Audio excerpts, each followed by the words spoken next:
nó oi nhám tê rồi ăn miên à ăn miên à rồi chào nhá chanh đọc nó kìm nhau hả rồi ấy baby đi mua pi pon money hả no money no tao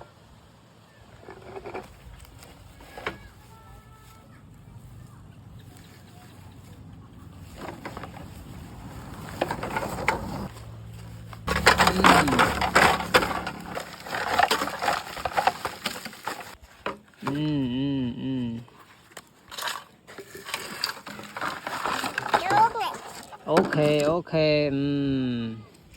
này baby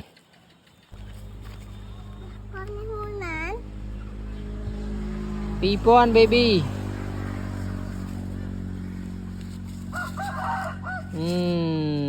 ok